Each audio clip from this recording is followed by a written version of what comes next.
बिस्मिल्लाहिर्रहमानिर्रहीम। अच्छा, हम जो चीज़ अब डिस्कस करेंगे वो हमारे पास आता है मेन टॉपिक आता है वास्कुलर टाइड्स का। ठीक है, और यही जो हमारे पास टॉपिक है ना, और ये एक पूरा चैप्टर है हमारे पास किसमें, पैथोमा के अंदर लिखा हुआ। ठीक है, अच्छा, अब वास्कुलर टाइड्स में हमारे पास हम डिस्कस करेंगे कि हमारे पास तीन तरह का होता है। एक हम बात करते हैं हमारे पास आती है large artery arthritis. Second number पे हम चीज़ डिस्कस करेंगे हमारे पास आती है मिडल आर्टरी या मिडल वेजल आर्थराइटिस। फिर हम थर्ड नंबर पे कहते हैं हमारे पास स्मॉल वेजल आर्थराइटिस या स्मॉल आर्टरी आर्थराइटिस। अब हम सबसे पहले डिस्कस करते हैं कि हमारे पास आती है लार्ज वेजल आर्थराइटिस में हमारे पास कौन कौन सी आती है। सबसे पहले जो हमारे पास डिजीज आती है हम उसको कहते हैं जाइंट सेल आर्थराइटिस। अच्छा, अब हम जो जो चीज़ें लिखी ना हम डिस्कस करें वही आप लोगों ने ऐसे ऐसे नोट कर लेनी है ताकि और क्लियर हो जाए। देखो, जाइंट सेल आर्थराइटिस में सबसे पहले हम एक डायग्नोज करते हैं कि एक फीमेल आई है, उसकी एज है ग्रेटर देन 50 ईयर्स ओल्ड है। ठीक है, उसके बाद उसको जो है ना वो यूनिलैटरल हेडिक है। यूनिलैटरल हेडिक है, एक साइड की उसको हेडिक है, जिसे आप माइग्रेनिक सिम्टम्स कहते हो। यूनिलैटरल हेडिक है। उसके बाद साथ जा क्लाउडिकेशन है, एक साइड की हेडिंग है, साथ जा क्लाउडिकेशन है। साथ उसके बाद कोई ऑप्टिक नर्व न्यूरोपैथी है। क्या है? Optic nerve neuropathy. देखो, यूनिलैटरल हेडिक है, जा क्लाउडिकेशन है, ऑप्टिक नर्व न्यूरोपैथी है, और साथ आपको हिस्टोपैथोलॉजी में क्या नजर आ रहा है? हिस्टोपैथोलॉजी में आपको ग्रेनुलोमेटस इन्फ्लेमेशन नजर आ रही है। इस ग्रेनुलोमेटस इन्फ्लेमेशन के साथ आपको ईएसआर जो है वो इंक्रीज मिल रहा है। अब ईएसआर इंक्रीज मिल रहा है, एरिथ्रोसाइट सेडिमेंटेशन रेट क्यों इंक्रीज मिल रहा है? Due to increase of the interleukin 6। ठीक है, जब आपके पास कुछ ल्यूकोट्रिन्स इंक्रीज करते हैं तो वो बॉडी में इन्फ्लेमेशन करवा रहे होते हैं, और जब भी बॉडी में इन्फ्लेमेशन होती है आपके पास ईएसआर इंक्रीज मिलता है, एरिथ्रोसाइट सेडिमेंटेशन रेट आपको इंक्रीज मिलता है। ठीक है, तो ये हमारे पास आता है बेसिकली क्या, जाइंट सेल आर्थराइटिस में। हमने क्या कहा, 50 ईयर्स ओल्ड होगा, यूनिलैटरल है, हमारे पास हेडिक है, जा क्लाउडिकेशन है, ऑप्टिक न्यूरोपैथी है। हिस्टोपैथोलॉजी में हमें जो है ना वो क्या मिलेगा, ग्रेनुलोमेटस इन्फ्लेमेशन मिलेगी। और उसके बाद हम एक और बात, एक चीज़ में, क्योंकि इसका नाम है जाइंट सेल आर्थराइटिस और साथ इसका दूसरा नाम है टेम्पोरल आर्थराइटिस, इस वजह से हम इसे कहते हैं, हम एक चीज़ डिस्कस करते हैं, हम उसे कहते हैं this is called temporal region pain या टेम्पोरल रीजन टेंडरनेस। तो हम कहते हैं कि एक पेशेंट आता है 50 ईयर्स का, उसको हाफ साइड की पेन है, जा क्लाउडिकेशन भी है, उसको ऑप्टिक नर्व का मसला भी है। ठीक है, और आपको जो टेम्पोरल रीजन है वहाँ टेंडरनेस भी है। उसके बाद आपको हिस्टोपैथोलॉजी में ग्रेनुलोमेटस इन्फ्लेमेशन नजर आ रहा है, ईएसआर आपको इंक्रीज मिल रहा है, तो हम कहेंगे this is called giant cell arthritis या टेम्पोरल आर्थराइटिस। तो फिर आप इसको कैसे ट्रीट करोगे? आप स्टेरॉइड दे दोगे, सिंपल ग्लूकोकॉर्टिकॉइड दे दोगे। ठीक है, आप उससे ट्रीट कर सकते हो इस पेशेंट को। अच्छा, उसके बाद हमारे पास जो सेकंड आता है, सेकंड हमारे पास आता है व्हाट इज टाकायासु आर्थराइटिस। देखो, दो तरह का होता है, हम बात करते हैं, एक हमने कहा हमारे पास क्या था, giant cell arthritis, second number पे हमने कहा व्हाट इज टाकायासु आर्थराइटिस। अच्छा, अब टाकायासु आर्थराइटिस की बात करें तो ये बेसिकली होता है लेस देन 40 ईयर्स, ये होता है ग्रेटर देन 50 ईयर्स ओल्ड। ठीक है, मतलब ओल्ड एज में जाके, ठीक है ना, ये होता है आपके पास मिडिल एज में, तो हम कहते हैं लेस देन 40 ईयर्स में ये जो डिजीज है ये अफेक्ट कर रही होती है क्या बेसिकली? हमने कहा ये आर्थराइटिस है, हमारे पास इन्फ्लेमेशन ऑफ द जॉइंट्स है, लेकिन किस में? लार्ज आर्टरी के अंदर। तो लार्ज जो आर्टरी वेसल होते हैं ये दो टाइप्स की होती है, एक होती है जाइंट सेल आर्थराइटिस, एक होती है Takayasu arthritis. Giant cell arthritis हमने डिस्कस किया ये, ठीक है, जिसमें हमने ये बातें डिस्कस की। उसके बाद हमने कहा टाकायासु आर्थराइटिस में कहा कि एक फीमेल आएगी लेस देन 40 ईयर्स ओल्ड है, लेकिन मेनली आती है एशियन, ठीक है, अमेरिकन और African as compared to Asian की कम होती है। ठीक है, एशियन आई है। उसके बाद कोई पल्सलेस डिजीज है, यह भी आपको बताता हूँ कि हमारे पास पल्सलेस डिसीज कौन सी होती है, फिर आपको पता लगेगा। ठीक है, पल्सलेस डिसीज है। अब उसमें आपके पास सिम्टम्स कौन कौन से आ रहे हैं? देखो, पहली बात आया फीवर का सिम्टम। फीवर के बाद क्या आया? नाइट स्वेट, यानी एक पेशेंट आएगी फीवर की फीवर होता है, नाइट स्वेट है। उसके बाद आर्थराइटिस के सिम्टम के साथ, सारी बात है, ज्वाइंट के पेन के साथ आएगी। उसके बाद माइल्जियाज के साथ आएंगी, ठीक है, मसल में आपके पास मसला नजर आएगा। उसके बाद जो स्किन है उसके ऊपर स्मॉल नोड्यूल्स टाइप स्ट्रक्चर नजर आएंगे। ठीक हो गया। उसके बाद हम कहते हैं कि इसके अंदर आपको साथ ओकुलर डिस्टेंशन भी मिलेगी। ठीक है, आपको जो है ना वो हमारे पास ओकुलर जो सुनाई देना होगा उसमें मसला नजर आएगा। उसके बाद हम कहते हैं कि आपको इधर क्या है, ईएसआर जो है वो आपको इंक्रीज मिलेगा। तो देखो, हम बात करते हैं कि 40 ईयर्स ओल्ड है, पल्सलेस डिसीज है। पल्सलेस डिसीज में हमें कौन कौन से सिम्टम्स नजर आ रहे हैं? फीवर है, नाइट स्वेट है, आर्थराइटिस है, माइल्जिया है, स्किन नोड्यूल्स है, उसके बाद ओकुलर डिस्टेंशन है, उसके बाद ईएसआर इंक्रीज है। तो ये सारे के सारे सिम्टम्स आपको कहाँ नजर आएंगे? टाकायासु आर्थराइटिस के अंदर। ठीक है, ये हमारे पास मेन चीज कि आपको जो है ना वो टाकायासु आर्थराइटिस में क्या नजर आएंगे। अब इसकी आपकी हिस्टो देखो, इधर आपको हिस्टोपैथोलॉजी में क्या नजर आया? ग्रेनुलोमेटस इन्फ्लेमेशन नजर आया। इधर आपको क्या मिलेगा? इधर आपको ग्रेनुलोमेटस, ठीक है, इधर इन्फ्लेमेशन होगी लेकिन आपको थिकनिंग नजर आएगी। इधर आपको जो ग्रैनुलोमा, देखो फॉर एग्जांपल मैं कहता हूँ ग्रैनुलोमा होता क्या, अगर बात करें ना ग्रैनुलोमा होता क्या, तो मैं कहता हूँ कि मेरे पास ये एक स्ट्रक्चर है, ठीक है, इसके अंदर हमारे पास क्या है, इसके अंदर हमारे पास जो है ना वो दरमियान में न्यूक्लियस प्रेजेंट है, ठीक है, इधर हमारे पास क्या, या तो आपके न्यूक्लियस के अंदर या तो हमारे पास आउटसाइड द पेरिफेरी, कहीं भी हमारे पास क्या होगा, हमारे पास कुछ डेड सेल्स अकुमुलेट होंगे, उस डेड सेल्स को खाने के लिए कुछ मैक्रोफेज और न्यूट्रोफिल्स आएंगे, यानी न्यूट्रोफिल इन्फ्लेमेशन करवाने आएंगे और मैक्रोफेज उसको खाने आएंगे। जब ये सारी की सारी चीज़ें इकट्ठी हो जाती हैं एक जगह पे, तो वो ग्रैनुलोमा बना देती हैं। तो हमारे पास अगर तो ग्रेनुलोमा एट द मिडल है तो इसे कहते हैं कैशिएटिंग, और अगर तो आउटसाइड है तो हम कहते हैं नॉन कैशिएटिंग। ये गलत बात है। हम कह रहे हैं कि इधर आपको जाइंट सेल में आपको क्या मिलता है, ग्रेनुलोमैटस इन्फ्लेमेशन मिलती है, और इधर आपको जो है ना इधर भी आपको ग्रेनुलोमैटस इन्फ्लेमेशन मिलती है, लेकिन ग्रेनुलोमैटिक थिकनिंग मिलती है। अब इसकी वजह से देखो हमने कहा था ये लार्ज आर्टरीज है, तो इसका मतलब है इधर जो ग्रेनुलोमैटस थिकनिंग क्या करेगी, ये आपका जो अयोटिक आर्च होती है ना उसको नैरो कर देती है। जब आपका देखो फॉर एग्जाम्पल मैं कहता हूँ कि मेरे पास ये है, ठीक है, और ये मेरे पास जो है ये अयोटिक आर्च, अगर आपका जो अयोटिक आर्च नैरो हो जाएगा तो क्या आपका ब्लड यहाँ से ट्रैवल कर पाएगा, तो ब्लड आपका सही तरह से ट्रैवल नहीं कर पाएगा बॉडी की तरफ, जिसकी वजह से आपकी हार्ट बीट भी तेज होगी। तो इस तरह से हम कहते हैं टाकायासु आर्थराइटिस की वजह से आपकी थिकनिंग हुई, इसकी वजह से आपके हार्ट के प्रॉब्लम्स भी आते हैं, ठीक है। तो हमने कहा what is giant cell arthritis, what is Takayasu arthritis. Giant cell arthritis में हमने बात की कि 50 ईयर्स ओल्ड है, यूनिलैटरल पेन है, जहाँ क्लाउडिकेशन है, ऑप्टिक न्यूरोपैथी है, ग्रेनुलोमैटस इन्फ्लेमेशन नजर आएगी, साथ आपको जो है ना वो ESR इंक्रीज मिलेगा, ठीक हो गया। उसके बाद हमें कैसे ट्रीट करना है, हमने ग्लूकोकॉर्टिकॉइड्स दे दो, स्टेरॉइड दे दो। अब टाकायासु आर्थराइटिस में हमने कहा 40 ईयर्स ओल्ड है, पल्सलेस डिसीज है, फीवर है, नाइट स्वेट है, आर्थराइटिस है, मायल्जिया, स्किन नोड्यूल्स है, अकुलर डिस्टेंशन है और ESR है, ठीक है, इंक्रीज मिलेगा आपको। तो आपको ये चीज़ें याद रखनी है एज कम्पेयर टू आपके बाकियों के अंदर। और इसमें हमने क्या कहा कि हमारे पास इधर अयोटिक आर्च का प्रेस करती है, जिसकी वजह से हमारे पास क्या ग्रेनुलोमैटस थिकनिंग की वजह से आगे पास जो है ना अयोटिक आर्च नैरो हो जाती है और आपके हार्ट के प्रॉब्लम्स हमारे पास वाजिया नजर आ रहे होते हैं। तो ये आपके पास दो डिजीजेज थी जो कि हमने डिस्कस किया लार्ज आर्टरी में। लार्ज आर्टरी में हमने कहा एक होती है जाइंट सेल आर्थराइटिस, एक हमने कहा टाकायासु आर्थराइटिस, ठीक है। अब हम चलते हैं सेकंड नंबर पे, हमारे पास आती है what is middle vessel arthritis. क्या होती है कि हमारे पास MV हमारे पास, अच्छा देखो हमने बात की हमारे पास क्या मिडिल वेसल आर्थराइटिस है। इसमें हम सबसे पहले जो हम ठीक डिस्कस करते हैं वो हमारे पास आती है कौन सी, बर्गर डिजीज़, ठीक है, यहाँ हम बुर्गर डिसीज़ भी इसको कहते हैं। अच्छा वैसे तो ये पैथोमा में मैंने करवाई हुई है, लेकिन अब इसमें हमारे पास ज़ाहिर बात है हमने डायग्नोस करना है, तो हम बात करते हैं कि मिडिल वेसल आर्थराइटिस में हमने कहा था लार्ज सेल में दो हैं, एक है जाइंट सेल आर्थराइटिस, एक है टाकायासु आर्थराइटिस। मिडिल वेसल में हमारे पास सबसे पहले आती है बर्गर डिसीज़। अब बर्गर डिसीज़ वाली क्या, देखो एक बात याद रखना, जो बर्गर डिसीज़ वाली याद रखना बर्गर पेशेंट्स के अंदर, तभी मैंने आपको बताया था बर्गर पेशेंट के अंदर, ठीक है। बर्गर बच्चे जो होते हैं, ठीक है, वो जो है ना वो ज़्यादातर बाहर की चीज़ें जो है ना वो खाते हैं, मतलब स्मोकिंग से अवॉइड करते हैं, ठीक है। लेकिन आप लोगों ने याद रखना ये बिल्कुल ऑपोजिट है, यानी हमारे पास याद रखो कि बर्गर डिसीज़ वाले बंदे जो होते हैं ये एसोसिएट करते हैं हाई स्मोकिंग के साथ, यानी उनकी हिस्ट्री में आपको स्मोकिंग मिलेगी बर्गर डिसीज़ के पेशेंट में, पहली चीज़।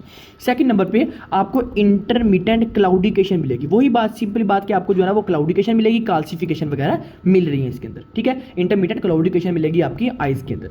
उसके बाद हम कहते हैं थर्ड नंबर पे एम्पुटेशन ऑफ डिजिट, ठीक है, उनका जो डिजिट होगा, देखो या तो ट्रमा की वजह से उनका एम्पुटेट किया होगा, या तो उनका डिजिट होगा वो ऐसे ही एब्सेंट होगा बचपन से, ठीक है, एक डिजिट एब्सेंट होगा, यानी मैं कहूँ ये एक डिजिट हमारे पास एब्सेंट होगा। तो क्या हाई स्मोकिंग के साथ एसोसिएट करेंगे, इंटरमीडिएट क्लोडिंग के साथ आएंगे, एम्पुटेशन ऑफ डिजिट के साथ आएंगे। साथ याद रखना जो आपकी स्मॉल वेन्स होती है ना, वेन, उनके अंदर जाके हमारे पास नड्यूल्स डिपॉजिट हो जाते हैं, जिसको आप कहते हैं सुपर नड्यूलर फ्लेबलाइटिस, ठीक है। तो हम कहते हैं स्मॉल वेन्स के अंदर जाके नड्यूल्स डिपॉजिट हो जाते हैं। इसके अंदर स्किन में नड्यूल्स होते हैं, इसमें आपके वेन्स में जाके नड्यूल्स होते हैं, तो हम कहते हैं हमारे पास सुपर नड्यूलर फ्लेबाइटिस। उसके बाद एक बहुत इंपॉर्टेंट बात है हमारे पास आता है क्या, रायनॉड फिनोमिना। अब रायनॉड फिनोमिना क्या होता है, मैंने पहले भी बताया, ड्यू टू सीवियर हाइपोक्सिया हमारे पास जो हमारे पास फिंगर्स होते हैं इनकी टिप्स जो होती हैं ब्लू हो जाती हैं, ठीक है, क्योंकि अगर देखो फॉर एग्जाम्पल मैं इसको कंप्रेस कर देता हूँ तो कंप्रेस करने के भी आगे हमारे पास ब्लड फ्लो नहीं जाएगा, तो कहेंगे ये रायनॉड फिनोमिना। तो ये हमारे पास था एज कम्पेयर टू बाकियों के, ठीक हो गया। बाकी हमने कहना, हमने इस बंदे को कहना स्मोकिंग को छोड़ दो। दोबारा सुनना, मैंने कहा बर्गर डिसीज एसोसिएट करती है स्मोकिंग के साथ, तो इधर आता है हमारे पास क्या, इंटरमीडिएट क्लोडिकेशन आया, उसके बाद क्या एम्पुटेशन ऑफ डिजिट आया, उसके बाद हमारे पास क्या है सुपर नड्यूलर फ्लेबाइटिस है। तीन डिसीज को आप लोगों ने ट्राइएंगल में याद रखना है, इंटरमीडिएट क्लोडिकेशन, हमारे पास amputation of digit and super nodular phlebitis. उसके बाद साथ क्या, रायनॉड फिनोमिना। जो रायनॉड फिनोमिना वो बता दिया हमारे पास क्या होता है, फिंगर होती है हमारे पास ब्लू, ठीक है। तो ये उस बंदे को हमने कहना जो है ना वो स्मोकिंग छोड़ दो। अच्छा अब उसके बाद हम बात करते हैं कि हमारे पास सेकंड डिसीज आती है कावासाकी आर्थराइटिस। देखो हम बात करें हमारे पास कौन सी डिसीज है, सेकंड डिसीज हमारे पास आती है व्हाट इज कावासाकी आर्थराइटिस, देखो Kawasaki arthritis is also a disease of the middle vessel arthritis, ठीक है।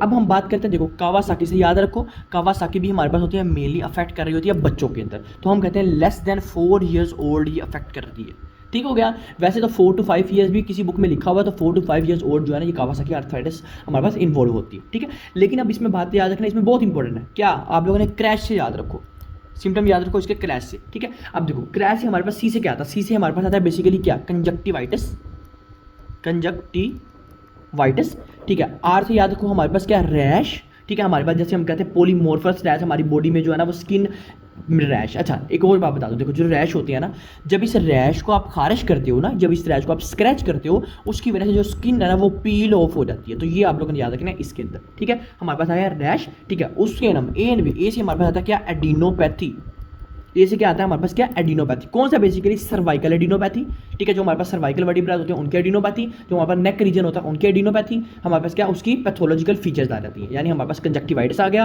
रैश आ गया, हमारे पास क्या एडिनोपैथी आ गया। उसके बाद हम बात करते हैं हमारे पास, अब देखो इसके बाद और क्या है, और हमारे पास जो टंग होती है ना, जिसे आप कहते हैं ग्लोसाइटस, ग्लोसाइटस कहते हैं basically large big tongue with strawberry type appearance, तो इधर याद रखो ऐसे आती है हमारे पास क्या, स्ट्रॉबेरी टंग अपीयरेंस, ठीक हो गया, जिसे हम क्या कह रहे हैं ग्लोसाइट, जो कि बेसिकली विटामिन B12 की डेफिशिएंसी का भी मेन इंपॉर्टेंट सिम्टम्स होता है, ठीक है।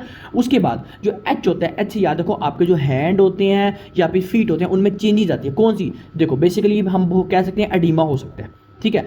हम कह सकते हैं इसमें एडिमा हो सकता है, हम कह सकते हैं इसमें एरिदीमास वगैरह हो सकते हैं, तो ये आप लोगों ने याद रखना है इसके अंदर, ठीक है। आप लोगों ने क्रैश से याद रखना है कावासाकी आर्थराइटिस में। देखो मैंने कहा एक पेशेंट आया लेस देन 4 years ओल्ड था, उसको कंजक्टिवाइटिस था, उसकी बॉडी में रैश थे, ठीक है। उसके बाद उसको जो है ना टंग उसकी जो है वो स्ट्रॉबेरी थी, उसके बाद उसके एडिमा था, तो ये सिम्टम्स आ रहे थे हमारे पास क्या, कावासाकी आर्थराइटिस में। और एक और बात बता दूं कि इसमें आपके मेनली देखो 1 2 3 4 5 है, तो 5 में से आपके पास ग्रेटर देन 3 क्राइटेरियाज भी हो तो ये पॉजिटिव हमारे पास होता है, ठीक हो गया क्या, कावासाकी डिजीज, यानी ग्रेटर देन 3 क्राइटेरियाज भी अगर कहता है कंजक्टिवाइटिस है, उसके बाद कहता है एडिनोपैथी है, साथ कहता है स्ट्रॉबेरी टंग अपीयरेंस, तो आप कह सकते हो ये हमारे पास कावासाकी डिजीज हो सकती है, लेकिन साथ शर्त ये है कि बच्चे की जो एज होगी वो हमारे पास कम होगी, ठीक हो गया। अच्छा अब ये होती क्यों बेसिकली, तो हम बात करें ना कि हमारे पास ये मिडिल एज डिजीज में होता क्यों, होता है कि बेसिकली ना लेस देन 4 years ओल्ड में ना बच्चे में अभी इम्यूनिटी सही तरह से डेवलप नहीं होती, किसी में हो जाती है, लेकिन जिन बच्चों में इम्यूनिटी डेवलप नहीं ना हुई होती, तो फिर क्या होते हैं उनमें जाके हमारे पास कुछ मेडिएटर्स आपकी बॉडी को खुद को डैमेज करवाते हैं, जिसकी वजह से हमारे पास ये सिम्टम्स आते होते हैं, तो हम कहते हैं this is called Kawasaki arthritis,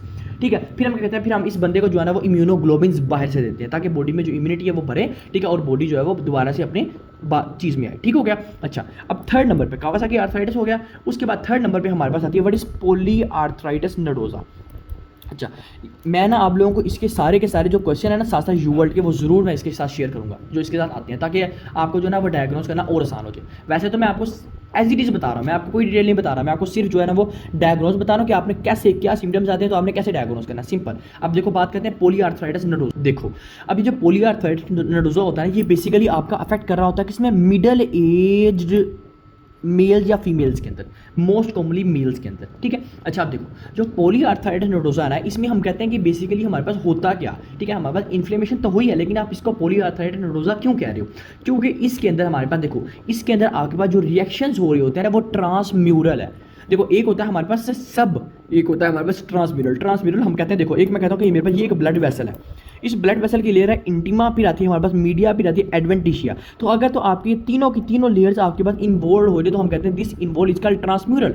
तो हम कहते हैं सबसे पहले जो पॉली आर्थराइटिस नोडोजा में नजर आएंगे हिस्टोपैथोलॉजी में आपको ट्रांसम्यूरल इन्फ्लेमेशन नजर आएगी, तो ये मोस्ट कॉमनली आपका डायग्नोस्टिक फीचर रहता है किसका, पॉली आर्थराइटिस नोडोजा का, ठीक है। उसके बाद एक अलग सिम्टम जरूर है, क्या देखो वो पेशेंट आएगा, क्योंकि इस बात याद रखना इस पेशेंट की हमारे पास इम्यूनिटी बहुत लूज हो जाएगी, जिसकी वजह से हम कह सकते हैं इसको हेपाटाइटिस के अटैक आ सकते हैं। हेपाटाइटिस बी मोस्ट कॉमनली इसको अफेक्ट कर रहा होता है, ठीक है, हो सकता है, ठीक है। उसके बाद फीवर होगा, और याद रखना कहीं भी इम्यूनोलॉजिकल फीचर्स अफेक्ट हो ना तो वेट लॉस लाजमी आता है, जैसे टीबी वाला पेशेंट होता है, ठीक है। तो हमारे पास हेपाटाइटिस बी आ गया, फीवर आ गया, उसके बाद हम बात करते हैं वेट लॉस आ गया, साथ हम कहते हैं देखो हमारे पास क्या जी एब्डोमिनल पेन हो, साथ हम कहते हैं मेलिना हो, ठीक है, जो स्टूल हो वो बहुत बल्की हो, ठीक है, उसके बाद स्मेली टाइप हो, ठीक है। लेकिन देखो ये सिम्टम्स आ गए, कि हेपाटाइटिस आ गया, फीवर आ गया, वेट लॉस आ गया, एब्डोमिनल पेन आ गया, मेलिना आ गई, एज इट इज आप बुक से रीड करो। लेकिन बात है कि पॉलीआर्थराइटिस नोडोजा में आपकी ट्रांसम्यूरल इन्फ्लेमेशन क्यों होती है? क्योंकि आपके पास देखो, क्योंकि आपके पास यहाँ इन्फ्लेमेटरी मेडिएटर्स बहुत ज़्यादा अफेक्ट करते हैं हमारी बॉडी की। जब इम्यूनिटी कम होती है ना, तो हमारे पास देखो सबसे पहले जो इन्वॉल्वमेंट होती है वो होती है इंटीमा लेयर। तो हमें पता है इंटीमा लेयर से और मीडिया और एडवेंटिशिया से जो अफेक्ट होती है इसे हम कहते हैं वैजा वेजोरम। वैजा वेजोरम सप्लाई कर रही होती है intima to media and adventitia. और अगर आपके पास ये वैजा वेजोरम डिस्टर्ब हो जाती है तो फिर आपकी जो इन्फ्लेमेशन होती है वो फैलते फैलते आगे चली जाती है। तो हम कहते हैं ट्रांसम्यूरली अफेक्ट हो गया।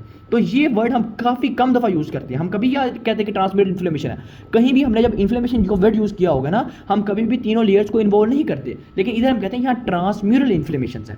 ठीक हो गया? यानी अगर मैं बात करूँ तो मेरे पास ये अयोटा है, ठीक है, तो अयोटा में मेरे पास इंटीमा मीडिया एडवेंटिशिया है। तो फिर हम बात करते हैं कि हमारे पास यहाँ आर लेयर्स इन्वॉल्वमेंट है, दिस इज कॉल्ड ट्रांसम्यूरली अफेक्टेड। ठीक हो गया? उसके बाद हमने कहा था यहाँ इम्यूनिटी का जो अफेक्ट है वो बहुत ज़्यादा होता है। ठीक है, अच्छा, उसके बाद याद रखना कि आपका जो अफेक्ट कर रही होती है मेन मोस्ट कॉमनली आपकी पल्मोनरी आर्टरीज और उसकी जो है ना वो रेनल आर्टरीज अफेक्ट कर रही होती है। इसकी रीजन इडियोपैथिक है कि आपकी पल्मोनरी आर्टरी और रेनल आर्टरी क्यों अफेक्ट कर रही होती है। सिर्फ बात यह कि ये ट्रांसम्यूरल इन्फ्लेमेशन होती है, याद रखना। उसके बाद ये मिडिल एज में होती है, यहाँ आपके पास आर लेयर इन्वॉल्वमेंट होती है। उसके बाद सिम्टम्स याद रखना, और मोस्ट कॉमनली यहाँ आपके न्यूरोलॉजिकल सिम्टम्स भी अफेक्ट होते हैं। यानी पेशेंट को सीजर्स आ गए, पेशेंट साइकोसिस में चला गया, तो ये आपके पास पॉलीआर्थराइटिस नोडोजा में आता होता है। ठीक है, अच्छा, अब देखो हमने जो चीज़ें डिस्कस की है ना वो हमने क्या क्या की है। हमने सबसे पहले कहा कि हमारे पास क्या जी, वास्कुलर टाइट में पहले आता है जाइंट सेल आर्थराइटिस। ठीक है, जाइंट सेल आर्थराइटिस में हमने कहा कि एक पेशेंट आई है 50 ईयर्स ओल्ड है, ठीक है, यूनिलेटरल हेड के साथ है, जा क्लाउडिकेशन है, साथ ऑप्टिक नर्व न्यूरोपैथी है। ठीक है, उसके साथ मसले ब्लाइंडनेस हो रही है या दिखने में मसला आ रहा है। उसके बाद ग्रैनुलोमैटस इन्फ्लेमेशन है और साथ ESR erythrocyte sedimentation rate increase मिल रहा है। तो हम कहते हैं साथ आपको टेम्पोरल रीजन में अटेंडेंस है, तो this is called giant cell arthritis या टाकायासु आर्थराइटिस। तो ये स्टीरॉइड से ठीक होगा। अच्छा, मैं आपको एक और चीज़ बता दूं, ये वाले सिम्टम्स आपके एज कॉमन, ये वाले जो सिम्टम्स हैं, ठीक है, ये एज अफेक्ट कर सकते हैं आपके किसके साथ, देखो ये वाले सिम्टम और हमने एक डिजीज पढ़ी थी टेम्पोरल मैंडिबुलर जंक्शन डिजीज। अब ये कौन सी डिजीज होती है, इसमें आपके टेम्पोरल और मैंडिबुलर जो जॉइंट होता है ना उसमें मसला बनता है, और ये वाले सिम्टम आपके इसमें भी आते हैं। लेकिन डिफरेंस क्या है, हिस्टोपैथोलॉजी में आपको ग्रैनुलोमैटस इन्फ्लेमेशन यहाँ दिखाई नहीं देगा, और साथ एज भी उसकी जो होगा इधर आपकी कोई किसी भी एज में वो अफेक्ट हो सकती है। ठीक है, तो ये याद रखना। उसके बाद हमने कहा था टाकायासु आर्थराइटिस में कि एक पेशेंट आएगी 40 लेस देन 35 ईयर्स ओल्ड है। ठीक है, पल्सलेस डिसीज है, उसको फीवर है, नाइट स्वेट है, आर्थराल्जिया, मायल्जिया, स्किन रेड्यूल्स है, ESR इंक्रीज है। ठीक है, और मोस्ट कॉमनली आपका ग्रैनुलोमैटस थिकनिंग की वजह से आयोटिक आर्च आपको क्या मिल रही है, नैरोमेंट मिल रही हुई है। ठीक है, इसलिए हम कह सकते हैं इस बंदे में एनोरिज्म भी हो सकती है। ठीक है, अच्छा, उसके बाद हम कहते हैं हमारे पास क्या मिडिल आर्थराइटिस, सबसे पहले आती है बर्गर डिसीज। तो ये हाई स्मोकिंग हिस्ट्री के साथ होगा, इंटरमिटेंट क्लाउडिकेशन आएगी, एम्पुटेशन ऑफ डिजिट होगा, हम कहते हैं सुपरनड्यूलर फेलेब्राइटिस होगा। ठीक होगा, ये आप लोग याद रखना है। उसके बाद हमने कहा हमारे पास और क्या है, आता है कावासाकी आर्थराइटिस में क्रैश के सिम्टम्स आते होते हैं। उसके बाद पॉलीआर्थराइटिस नोडोजा में हमने कहा इट इज ट्रांसम्यूरली अफेक्टेड आती होती है। ठीक है, अब हमारे पास जो लास्ट आती है वो हमारे पास है स्मॉल वेजल आर्थराइटिस, या आती है स्मॉल आर्टरी आर्थराइटिस। देखो सबसे पहले जो हमारे पास स्मॉल वेजल आर्थराइटिस में आती है ना वो हमारे पास आती है व्हाट इज बेसेट डिजीज, या जो मर्जी इसको प्रोनाउंस कर लो। अच्छा, अब देखो बेसेट डिसीज में हम बेसिकली क्या कहते हैं, ये एक ऑटो इम्यून डिसीज है जिसमें आपके पास जीन कौन सी आती है। पहले आपको जीन पहले बताता हूँ कि हमारे पास जीन कौन सी आती है। इसमें हमारे पास आती है HLA-B51 जीन। तो आपको ये सबसे पहले जो जीन है वो आपको म्यूटेंट मिलेगी, पॉजिटिव मिलेगी। ठीक है, अच्छा, उसके बाद हम बात करते हैं कि देखो ये मोस्ट कॉमनली अफेक्ट कर रही होती है फीमेल्स के अंदर। तो फीमेल हिस्ट्री लेके आती है कि उसके जो है ना, देखो जो माउथ के अंदर यानी लिप के अंदर वाली साइड पे हमें अल्सर दिखाएंगे जिसको आप एप्थस अल्सर भी कहते हो। ठीक है, सेकंड नंबर पे उसको जेनिटल अल्सर्स होंगे। ठीक है, जेनिटल अल्सर्स होंगे किधर, अच्छा, उसके बाद बिलो द शिन उसके बाद आपको अल्सर्स दिखाई देंगे। उसके बाद 7 यूवियाइटिस का केस होगा। तो ये आपके पास केस होंगे बेसेट डिसीज। बेसेट डिसीज बेसिकली है क्या, स्मॉल वेजल्स, यानी हम बात करें ना जैसे स्मॉल वेजल कौन कौन सी होती है, हम कहते हैं जो एब्डोमिनल सुपीरियर मेजेंटेरिक है, सप्लेनिक है, ठीक है, उसके बाद हेपेटिक है, तो ये स्मॉल वेजल्स हैं। तो अगर इधर आके हमारे पास मसला बने तो हम कहते हैं ये है बेसेट सिंड्रोम। तो HLA-B51 जीन है। अगर पेशेंट आता है अल्सर्स के साथ, बेसिकली अल्सरेटिव डिजीज के साथ, तो हम कहते हैं बिलो द शिन या यूवियाइटिस हमारे पास सिम्टम्स आएंगे, तो हम कहेंगे this condition is called बेसेट disease. अच्छा, अब एक बात बताता हूँ कि इसमें बेसिकली है क्या। देखो होता ये कि बेसिकली नहीं ना, ये बेसिकली ना बॉडी की जो अपनी इम्यूनिटी होती है ना ये अफेक्ट कर रही होती है। जब बॉडी की अपनी इम्यूनिटी अफेक्ट करती है ना, मैं आपको देखो इसमें एक एग्जांपल बताता हूँ। फॉर एग्जांपल मैं कहता हूँ कि 2 वीक पहले ना मुझे अल्सर हुआ, उसके बाद मुझे यूवियाइटिस की हिस्ट्री आई। ठीक है, मेरे जेनिटल पार्ट्स में भी अल्सर हो गया। ठीक है, यानी मुझे बेहसेट सिंड्रोम हुआ 2 वीक्स पहले। उसके बाद मैंने जो है ना वो स्टेरॉइड यूज़ किए, ठीक है, मैंने स्टेरॉइड यूज़ किया। उसके बाद मैंने अपनी इम्यूनो कंप्रोमाइज स्टेट भी बिल्कुल ठीक की, मैं ठीक हो गया। उसके बाद फिर क्या हुआ, 1 वीक तक मैं बिल्कुल ठीक रहा, अगले 3rd वीक में जाकर दोबारा फिर मुझे वही सेम सिम्टम्स आने लग गए। तो हम इसके लिए एक वर्ड यूज़ करते हैं, हम कहते हैं रिकरेंटली अफेक्टेड। तो बेहसेट सिंड्रोम हमारे पास ये रिकरेंट बार बार अफेक्ट करता है, हमारे पास इम्यूनिटी बार बार जो है वो डैमेज होती है, और बार बार हमारे पास ये जीन म्यूटेंट होने की वजह से हमें जो है वो मसले बनते हैं। तो ये होता है हमारे पास बेहसेट सिंड्रोम के हमारे पास सिम्टम्स आते होते हैं। ठीक हो गया। अच्छा, अब हम जो है ना वो उसके बाद सेकंड चीज़ इसके अलावा डिस्कस करते हैं, वो हमारे पास आती है क्यूटेनियस स्मॉल वेसल आर्थराइटिस।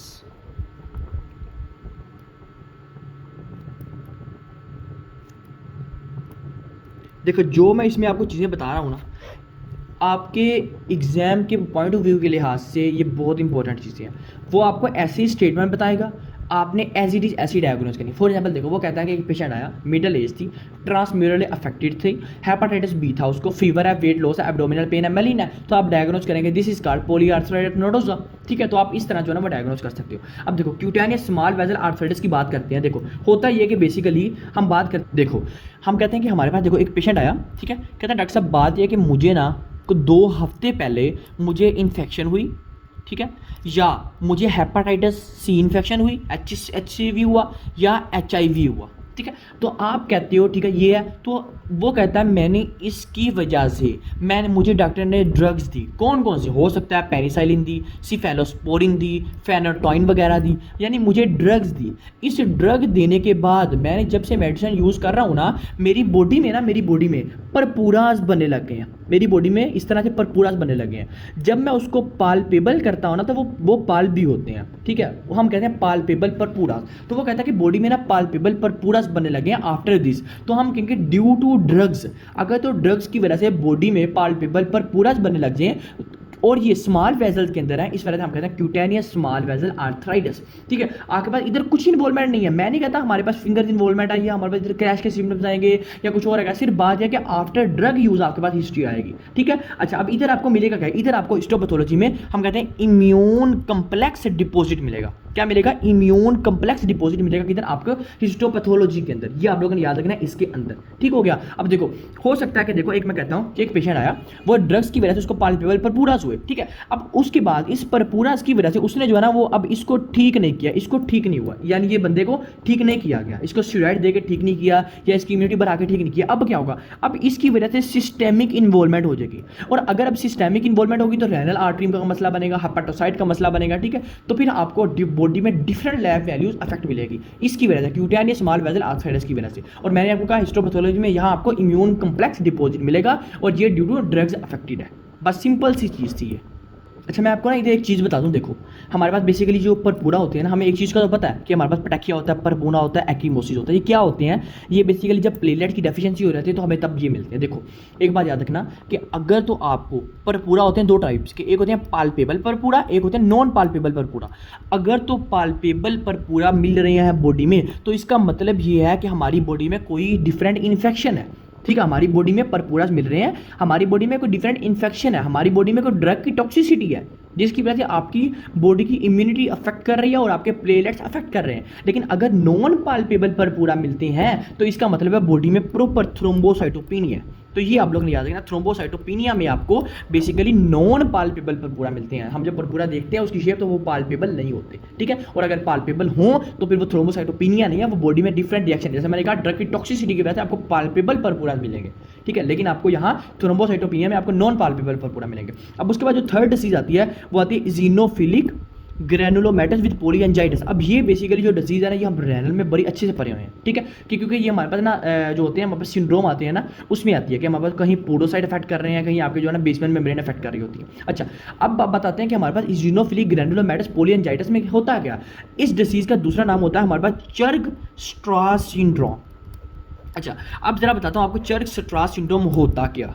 देखो, हमने इसके अंदर हमने कौन सी एंटीबॉडी पढ़ी थी, हमने एक एंटीबॉडी पढ़ी, हमने कहा था IgE एंटीबॉडी, याद है, हाइपर सेंसिटिविटी रिएक्शन में हमने जो चीज़ डिस्कस की थी। देखो, IgE एंटीबॉडी। अब इधर क्या होता है, इधर आपकी जो IgE एंटीबॉडी होती है ना, ये म्यूटेंट हो जाती है। इस IgE एंटीबॉडी के म्यूटेंट होने की वजह से आपके पास सबसे पहले जो साउंड आती है वो वीजिंग की आती है, और वीजिंग साउंड आपकी रिकॉग्नाइज करवा रही होती है कि दिस इज कॉल्ड एस्थमा।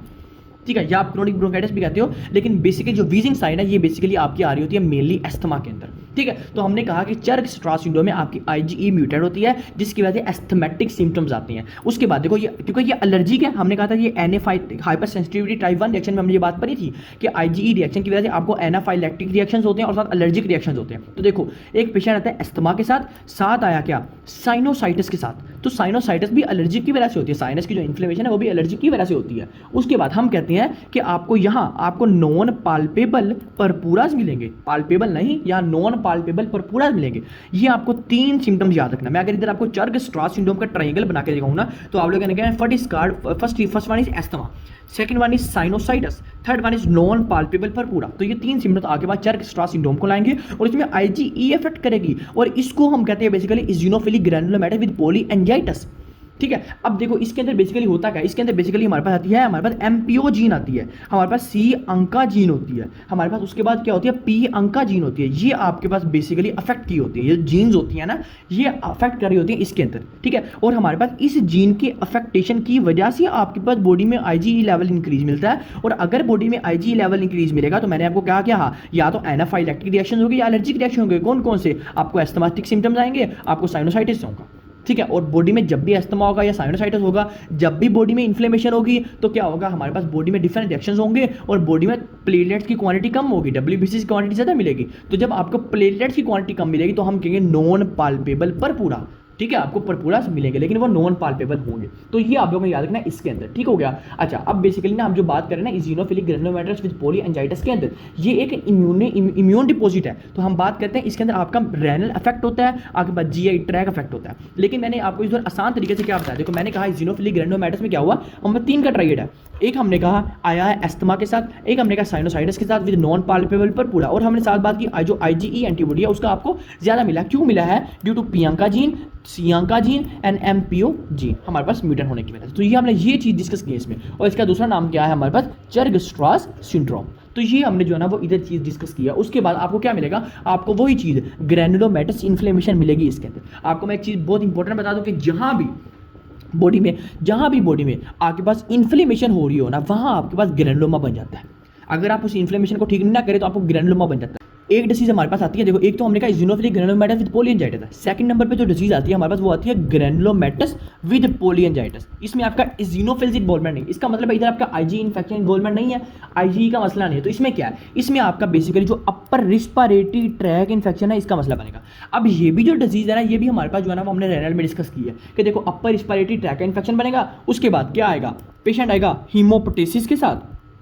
ठीक है, पेशेंट आएगा कफ की हिस्ट्री के साथ। तो हमने 3 इधर भी हम ट्राइड करते हैं 3 का, अपर रिस्पिरेटरी ट्रैक इन्फेक्शन के साथ, हीमोप्टेसिस के साथ, विद कफ की हिस्ट्री के साथ। तो ये हमने 3 बातें याद रखनी कि इसमें ग्रैनुलोमेटस विद पॉलीएंजाइटिस के अंदर। ठीक है, और इसमें भी आपका क्या है, इसमें भी आपको जो है ना वो रेनल का मसला बनेगा, आपको जो है ना वो RBC की कास्ट मिलेगी। ठीक है, और रेनल का मसला बनेगा, GI ट्रैक का मसला बन सकता है। ठीक है, तो हमने चर्क-स्ट्रॉस सिंड्रोम में या इज़िनोफिलिक ग्रैनुलोमेटस विद पॉलीएंजाइटिस में और ग्रैनुलोमेटस विद पॉलीएंजाइटिस में क्या डिफरेंस पड़ा, इसमें IgE की इन्वॉल्वमेंट है, इधर IgE की इन्वॉल्वमेंट नहीं है, इधर वैसे अपर रिस्पिरेटरी ट्रैक इन्फेक्शन हो रहा है, बॉडी में इन्फेक्शन हो रहा है। ठीक है, तो हमने इधर बात की है। और एक और बात बता दूं, एक और बहुत इंपॉर्टेंट बात है, इसके अंदर आपके पास जो है ना वो ऑल ऑर्गन डैमेज नहीं है, पूरी बॉडी डैमेज नहीं है। ठीक है, इसके अंदर आपके पास ऑल ऑर्गन आपका डैमेज हो सकता है। ठीक हो गया, इधर आपका ऑल ऑर्गन डैमेज हो सकता है, इधर आपका ऑल ऑर्गन डैमेज नहीं हो सकता। ठीक हो गया, ये आप लोगों ने याद रखना है इसके अंदर। ठीक है, अब बात करते हैं इसमें कौन कौन सी जीन आती है। इसमें आपकी अब आती है हमारे पास क्या, देखो उधर हमारे पास MPO जीन थी, इधर आती है हमारे पास PR3 जीन। बाकी सेम है, P अंका C अंका जीन हमारे पास यहाँ इन्वॉल्वमेंट होती है। तो ये आप लोगों ने याद रखना है इसके अंदर, बहुत इंपॉर्टेंट है। ठीक है, साथ एक आपको एंटीबॉडी पॉजिटिव मिलती है। मैं आपको बता दूं PR3 की वजह से हमारा जो PR3 जीन पॉजिटिव है तो हमें मिलती है एंटी प्रोटीनेज एंटीबॉडी जो है ना वो आपको यहाँ पॉजिटिव मिलती है। तो ये आप लोग ने याद रखना है इसमें ग्रैनुलोमेटस विद पॉलीएंजाइटिस में। तो हमने डिफरेंशिएट क्या किया, हमने कहा इसमें आपको एस्थमा नॉन पाल्पेबल पर पूरा विद हमारे पास क्या जी, हमारे पास क्या नॉन पाल्पेबल पर पूरा आ गया, हमारे पास जो है ना वो सिम्टम्स आ गए। ठीक है, उसके बाद हमने ये बात की कि हमारे पास इसके अंदर एक एस्थमा वाले सिम्टम्स आएंगे।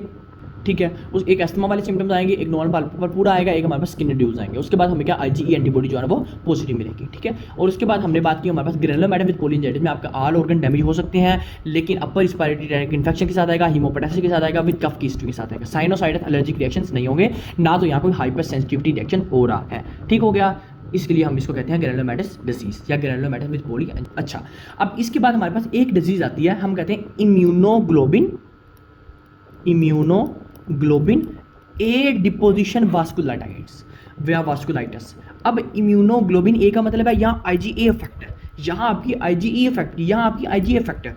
IgE बेसिकली एलर्जिक में आती है, IgA बेसिकली फ्लूइड रिएक्शन में आती है कि जहाँ आपका बॉडी में ज़्यादा फ्लूइड अकुमुलेट हो रहा है। तो याद रखना कि देखो आपके पास जो मोस्ट कॉमनली रिस्पायरेटरी इन्फेक्शन करवाती है ना वो आपकी IgA होती है।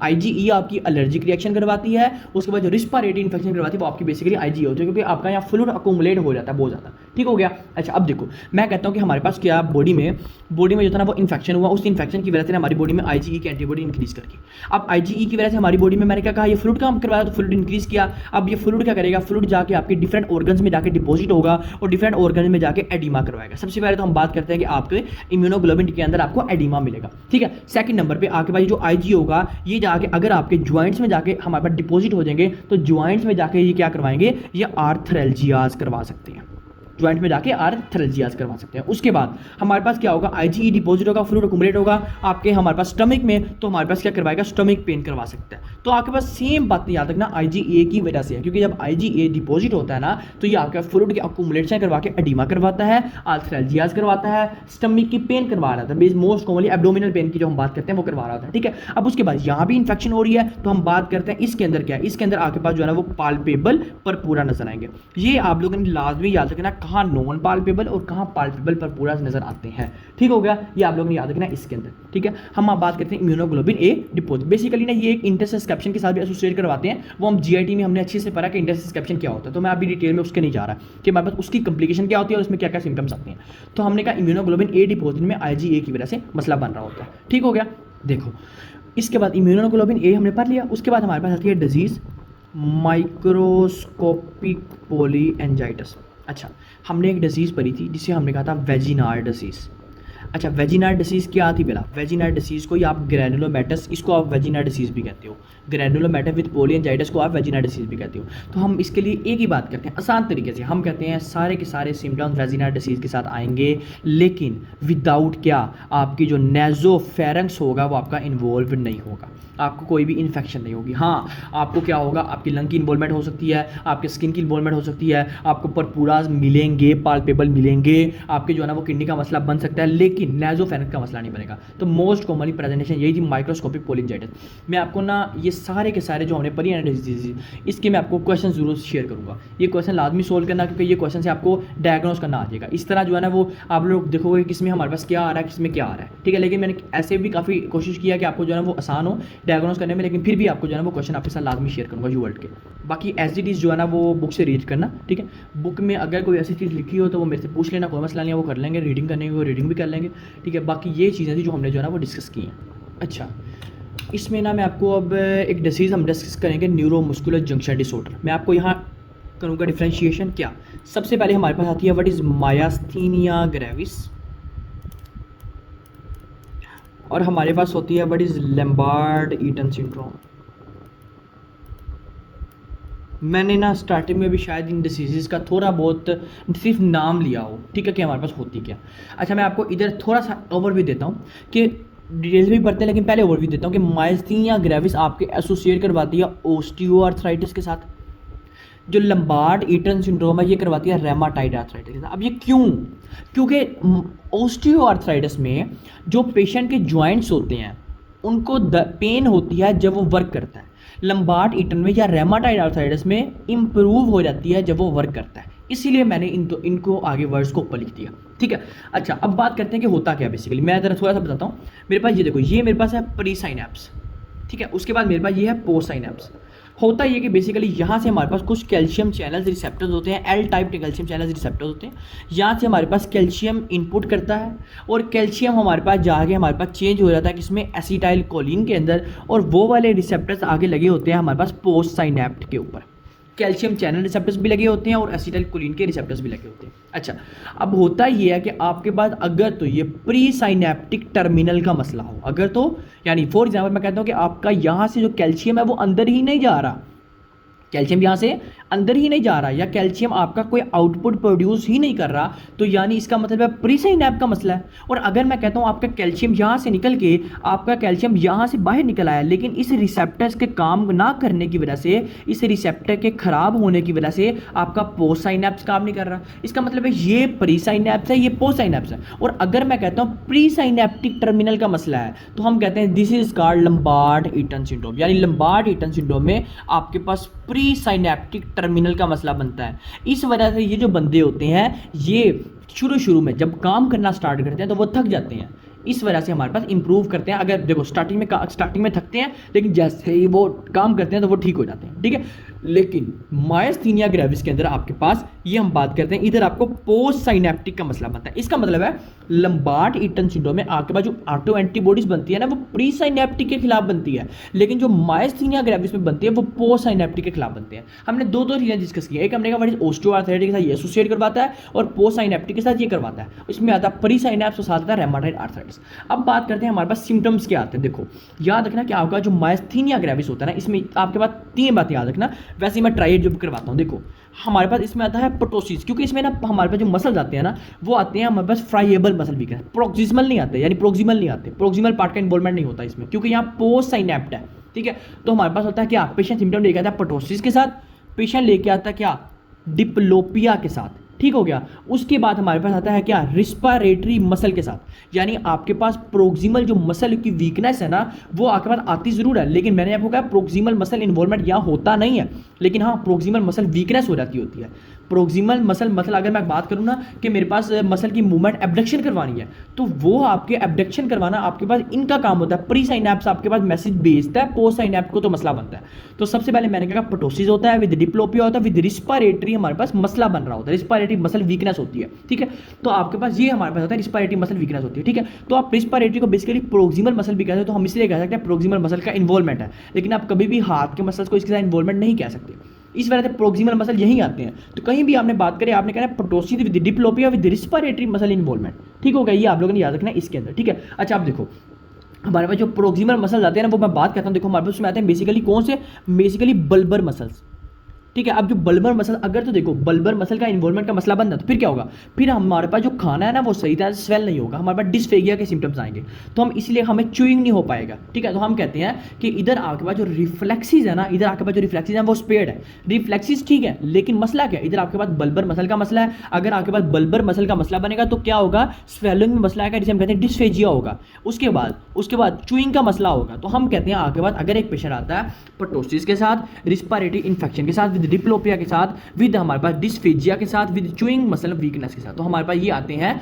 Myasthenia gravis. साथ वो कहता भी है कि मेरे पास डॉक्टर साहब बात है कि जब मैं मतलब जब काम करता हूं तो मेरे काम करने से जो पेन है वो ज्यादा होती है, ठीक है, और जब मैं रेस्ट करता हूं तो पेन ठीक हो जाती है, ठीक है। उसके बाद आता है लंबार्ड ईटन सिंड्रोम में हमने कहा कि हमारे पास ये होती है प्री साइनैप्स के साथ मसला बनता होता है, ठीक है। अब इसमें कौन से, इसमें बेसिकली मोस्ट कॉमनली आते हैं प्रोक्सिमल मसल वीकनेस। इस वजह से मैं वहां प्रोक्सिमल मसल वीकनेस का नाम नहीं लेता, इधर आते हैं बेसिकली प्रोक्सिमल मसल वीकनेस। यहाँ भी आते हैं, लेकिन यहाँ हमारे पास कौन से बल्बर मसल्स आ गए, रिस्पायरेटरी मसल्स आ गए, लेकिन इधर मोस्ट कॉमनली आते हैं प्रोक्सिमल मसल वीकनेस, ठीक है। अब इनकी वजह से हमारे पास ऑटोनोमिक सिम्टम्स आते हैं, जिसकी वजह से हम कहते हैं देखो कौन कौन से हमारे पास। इधर मैं ट्राइड अगर बनाऊँ तो मैं कहूँगा यहाँ आता है हमारे पास क्या, ड्राई माउथ के साथ, ठीक है। उसके बाद कॉन्स्टिपेशन के साथ, उसके बाद इंपोटेंस के साथ। अब इंपोटेंस क्या होता है भला, मैंने कहा है इंपोर्टेंस क्या होता है। इंपोर्टेंस हमारे पास होता है कि वो बंदा जो है ना वो हेल्पलेस है, ठीक है, उसको कोई काम नहीं कर पा रहा, वो अपने मूवमेंट ही नहीं कर पा रहा। तो हम कहते हैं कि हमारे पास इसमें ड्राई माउथ आएगा, कॉन्स्टिपेशन आएगा, विद हेल्पलेस के सिम्टम्स आएंगे। लेकिन इधर हाइपर रिफ्लेक्सिया होगा, रिफ्लेक्सिस हमारे हाइपो रिफ्लेक्सिया होगा,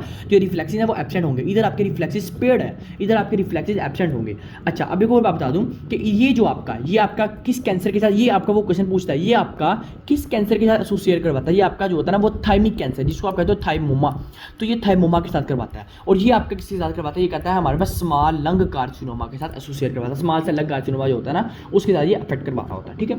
मैं दोबारा बताता हूँ, मैंने कहा एक होता है प्री साइनैप्स, एक होता है पोस्ट साइनैप्स। प्री साइनैप्स का अगर मसला बनता है तो हम कहते हैं this is called Lambert Eaton syndrome. अगर पोस्ट साइनैप्स का मसला बनता है तो हमारे पास this is called myasthenia gravis. मसला क्यों बनता है, क्योंकि इनके खिलाफ ऑटो एंटीबॉडीज बन जाती हैं। सिम्टम्स क्या आएंगे? Ptosis, respiratory infection with diplopia, with bulbar muscle weakness तो डिस्फेगिया, विद चूइंग मसला बनेगा।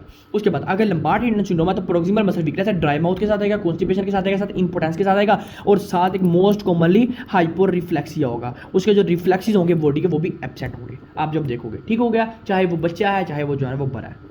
अच्छा, मैं ना आपको एक क्वेश्चन यहाँ सोल्व करवाता हूँ, आपको बहुत इंपॉर्टेंट है। देखो, सबसे पहले याद रखना कि अगर तो आपके जो फिंगर्स हैं, अगर तो आपकी फिंगर्स हैं अगर तो वो वाइट हो गई हैं, तो वाइट से हमेशा याद रखना कि यहाँ जो है ना वो इस्कीमिया हो गया है। ठीक है, अगर वो जो फिंगर्स है ना वो आपको ब्लू दिखाई दे रही हैं तो इसका बाद याद रखना आपको हाइपोक्सिया होगा, जिसको हमने कहा था दिस इज कॉल्ड रायनॉइड फिनोमिना। ठीक है, अगर तो वो जो फिंगर्स हैं वो रेड हैं, इसका मतलब है फुल रेड होंगे, तो इसका मतलब है हमारे पास रीपरफ्यूजन है, यानी इसकी जो परफ्यूजन है वो हो रही है। इसका मतलब है रेड आपके पास नॉर्मली हो सकती है लेकिन ज़्यादातर रेड नहीं होनी चाहिए। इसका मतलब है परफ्यूजन बहुत ज़्यादा हो रही है। परफ्यूजन क्या होती है? देखो, एक हमारे परफ्यूजन होती है कि आपके पास जो ब्लड है उसमें आपकी ऑक्सीजन आ रही है, आपका ब्लड बहुत ज़्यादा मैच्योर हो रहा है, बहुत अच्छा हो रहा है, तो हम इसको परफ्यूजन का वर्ड यूज़ करते हैं। मैंने कहा अगर वाइट है तो इसका मतलब इस्कीमिया है, अगर ब्लू है तो हाइपोक्सिया है, अगर आपके पास रेड है तो रीपरफ्यूजन का प्रोसेस है। ठीक हो गया, ये हमारे पास है मोस्ट कॉमनली। अब हमारे पास एक डिजीज रह गई है, वो हम डिस्कस कर लें लास्ट, फिर हमारे पास जो है ना वो मस्कुलोस्केलेटल सिस्टम कंप्लीट होता है। अच्छा, एक मिनट। अच्छा, हम कहते हैं स्क्लेरोडर्मा।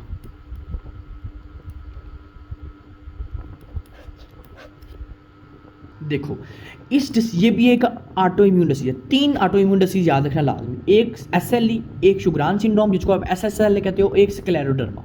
ये 3 ऑटो इम्यून डिसीज है मोस्ट कॉमनली, बाकी भी हैं लेकिन ये 3 ज़्यादा है। हाँ, ऑस्टियोआर्थराइटिस भी है, रेमाटॉइड आर्थराइटिस भी है, लेकिन ये 3 लाजमी याद रखना। देखो, स्क्लेरोडर्मा एक ऑटो इम्यून डिसीज है जिसमें हम कहते हैं आपके पास जो कोलेजन है ना वो डिपॉजिट हो जाता है। यानी अगर मैं कहता हूँ कि मेरे आंखों में आके कोलेजन डिपॉजिट हो गया तो मेरी आंखों में स्क्लेरोसिस हो जाएगी।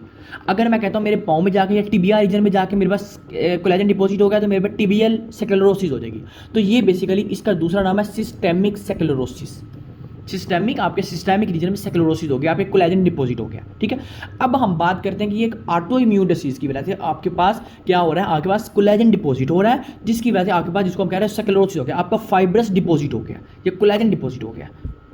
अब हम बात करते हैं कि इसमें मोस्ट कॉमनली अफेक्ट क्या क्या चीज़ करती हैं, फिर हम इसको ज़रा डिटेल से करते हैं। देखो, इसमें ना हमारे पास मैनी और देखो, पहली बात मैंने क्या की, पहली बात इसमें मैंने डिस्कस किया कि ये हमारे पास एक ऑटो इम्यून डिसीज है जिसकी वजह से हमारे पास क्या है, इसको दूसरा नाम कहते हैं सिस्टेमिक स्क्लेरोसिस। क्यों कहते हैं? क्योंकि आपका जो कोलेजन है वो डिपॉजिट हो रहा है। ठीक है, ये हमने 3 बातें इसमें डिस्कस की है। और अगर मैं इधर 3 का ट्रायल लिखूंगा तो मैं लिखूंगा this is a autoimmune disease, this is a fibrous deposit, this is also known as systemic sclerosis. तो मैं 3 का ट्रायल ये लिखूंगा, सिस्टेमिक स्क्लेरोसिस, स्क्लेरोडर्मा या सिस्टेमिक स्क्लेरोसिस को डायग्नोस करते हुए। ठीक है, अब बात करता हूँ कि देखो, अगर तो आपके पास यहाँ मैं लिखता हूँ कि ये आपके पास है GI का मसला, मैं लिखता हूँ यहाँ आपका पल्मोनरी मसला है, यहाँ लिखता हूँ आपका जो है ना वो रेनल का मसला है, यहाँ लिखता हूँ आपका जो है ना वो हेमाटोलॉजी का मसला है। अगर हम बात करें GI में, तो GI में हमें क्या नजर आएंगे?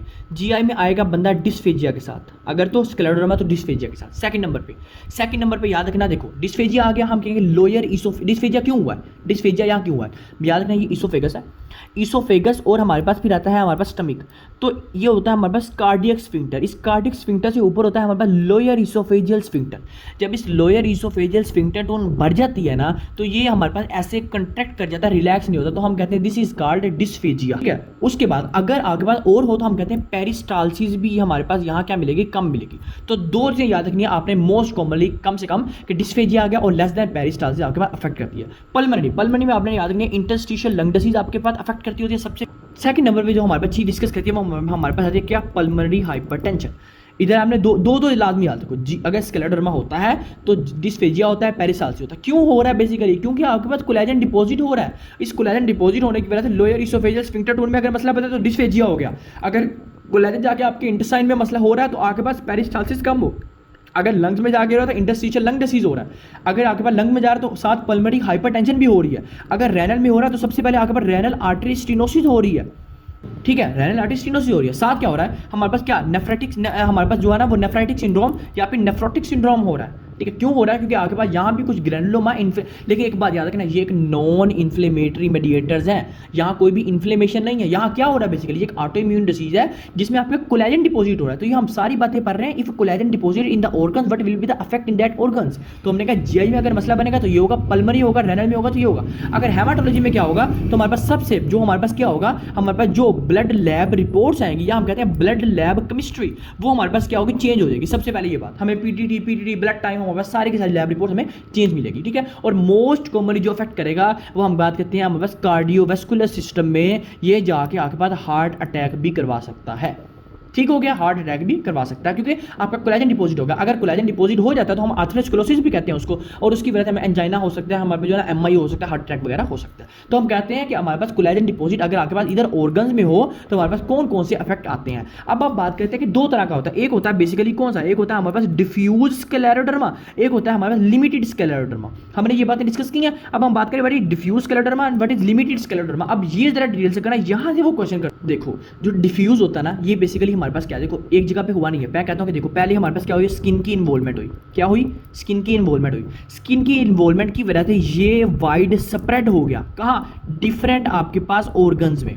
तो हम कहते हैं डिफ्यूज जो होता है ना, लिमिटेड का मतलब है एक जगह पे लिमिटेड है, लेकिन जो डिफ्यूज होता है ना ये आपको फैलता है। पहले स्किन की इन्वॉल्वमेंट हुई, फिर वाइड स्प्रेड ऑर्गन्स में ये फैलने लग गया, तो ये हमारे पास होता है डिफ्यूज टाइप। ठीक है, तो डिफ्यूज टाइप में हमारे पास क्या क्या एंटीबॉडीज मिलती हैं, याद रखना। देखो हमारे पास क्या रैपिड प्रोग्रेशन हुआ, हमारे पास विजुअल इन्वॉल्वमेंट्स होने लग गई, तो एंटीबॉडीज कौन सी आएगी इसमें, याद रखना आपके पास एंटी टोपो आइसोमेरेज एंटीबॉडी, या हम उसको कहते हैं एंटी SCL70 एंटीबॉडी आपको यहाँ पॉजिटिव मिलेगी। उसके बाद एंटी RNA3 एंटीबॉडी यहाँ आपको पॉजिटिव मिलेगी। ये याद रखना आपने डिफ्यूज स्क्लेरोडर्मा के अंदर। लिमिटेड में जो आपने सिंड्रोम याद रखना है वो आपने याद रखना है क्रेस्ट सिंड्रोम। अच्छा, अब क्रेस्ट सिंड्रोम में हमारे पास क्या पहले आता है, हमारे पास क्या, कार्सिनोसिस।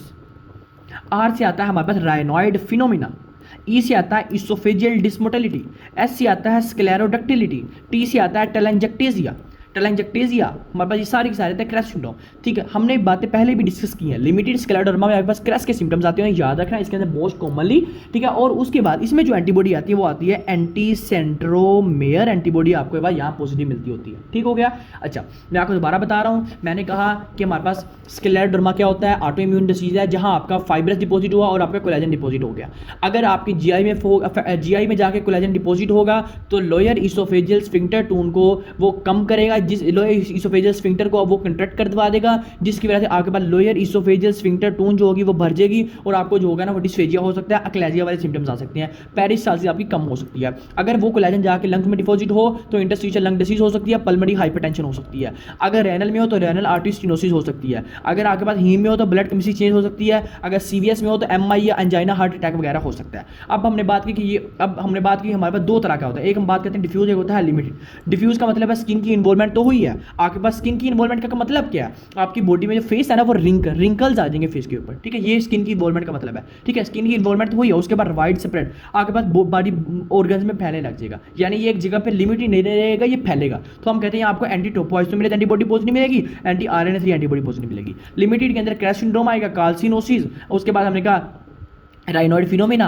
हमने कहा इसोफेजियल डिस्मोटिलिटी, स्क्लेरोडक्टिलिटी, टेलेंजेक्टेजिया ऑफ द स्किन। ठीक है, उसके बाद एंटी सेंट्रोमेयर एंटीबॉडी यहाँ आपको पॉजिटिव मिलेगी। ये आप लोग याद रखना है इसके अंदर स्क्लेरोडर्मा के टॉपिक में। ठीक है, इससे ज़्यादा वो आपको कहीं नहीं पूछेगा, कोई भी बात हो, लेकिन आपको हाँ ये जरूर चीज़ें पता हो जो आपको बताई हैं, क्योंकि ये चीज़ें वो पूछ लेता है कि हमारे पास सिम्टम्स कौन कौन से आते हैं, और बेसिकली वो डिफरेंशिएट करवाता है डिफ्यूज और लिमिटेड टाइप के अंदर। ठीक हो गया, इसके भी मैं आपको जो है ना वो क्वेश्चन आपके साथ लाजमी शेयर करूँगा। अच्छा, अब जो है ना वो बेसिकली हमारे पास मस्कुलोस्केलेटल सिस्टम तो खत्म हो गया, इसकी पैथोलॉजी सारी की सारी खत्म हो गई है, फार्मा कुछ पड़ी हुई है वो भी करेंगे। इसके ना एक हमारे पास टॉपिक रह गया था, वो रिकॉर्ड नहीं था हुआ, तो वो भी इंशाल्लाह जो है ना वो रिकॉर्ड कर लेते हैं। ठीक है, वो भी किसी दिन करके ना फिर कर लेते हैं। ओके, अल्लाह हाफिज़।